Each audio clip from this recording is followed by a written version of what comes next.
Éphésiens chapitre 2, je lis au nom de Jésus. Dieu donne la vie avec le Christ. Autrefois, vous étiez morts à cause de vos fautes, à cause de vos péchés. Vous viviez dans le péché en suivant les forces de ce monde. Vous obéissiez au chef des puissances mauvaises qui règnent entre ciel et terre. Ce chef, c'est l'esprit du mal qui agit maintenant chez ceux qui désobéissent à Dieu. Autrefois, nous aussi, nous faisions tous partie de ces gens-là, car nous vivions selon nos désirs mauvais. Nous obéissions à ces désirs,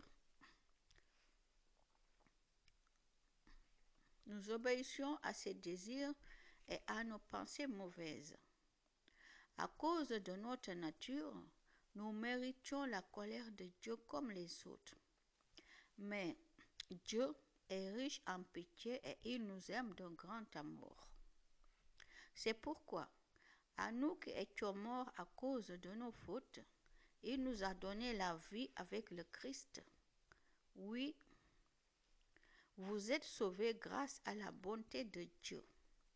Avec le Christ, il nous a réveillés de la mort et avec lui encore, il nous a fait asseoir dans les cieux. Ainsi, en montrant sa bonté pour nous dans le Christ Jésus, Dieu a voulu prouver pour toujours la richesse extraordinaire de ses bienfaits. En effet, vous êtes sauvés grâce à la bonté de Dieu et parce que vous croyez. Cela ne vient pas de vous, c'est Dieu qui vous donne le salut. Ce salut ne vient pas de vos actions à vous, donc personne ne peut se vanter. Oui, c'est Dieu qui nous a fait, il nous a créés dans le Christ Jésus pour que nous menions une vie riche en actions bonnes. Et ces actions, Dieu les a préparées pour que nous les fassions. Grâce à la mort du Christ, juifs et non-juifs forment un seul peuple. Les juifs portent la marque de la circoncision sur leur corps et ils aiment s'appeler les circoncis. Vous qui n'êtes pas juifs de naissance, vous ne portez pas cette marque sur votre corps et ils vous appellent les non-circoncis. Eh bien, rappelez-vous ce que vous étiez autrefois. Vous étiez sans Messie, vous n'aviez aucun droit dans le peuple d'Israël. La promesse faite par Dieu dans ses alliances avec son peuple n'était pas pour vous. Vous étiez sans espérance et sans Dieu dans le monde.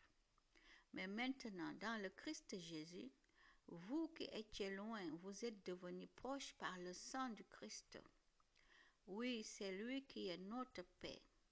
Avec les Juifs et les non-Juifs, il a fait un seul peuple. En donnant sa vie sur la croix, le Christ a détruit le mur de haine qui les séparait. Il a enlevé toute valeur à la loi de Moïse, à ses commandements et à ses règles. Alors, avec les Juifs et les non-Juifs, le Christ a créé un seul peuple nouveau en union avec lui, et ainsi, il a fait la paix entre eux. En mourant sur la croix, il a réuni les Juifs et les non-Juifs en un seul corps et il les a réconciliés avec Dieu. Par la croix, il a détruit la haine.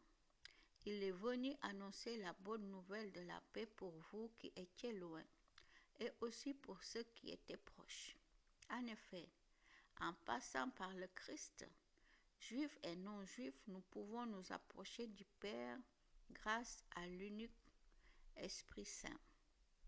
C'est pourquoi vous n'êtes plus des étrangers ni des gens de passage, mais vous faites partie du peuple de Dieu. Vous en avez tous les droits et vous êtes de la famille de Dieu.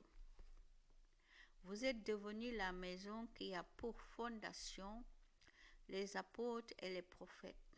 La pierre principale, c'est le Christ Jésus lui-même.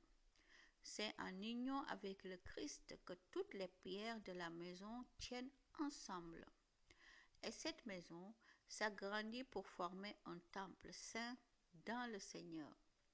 C'est en union avec le Christ que vous aussi vous faites partie de la maison qui est construite et vous formez avec tous les autres un lieu où Dieu habite par son esprit. Amen.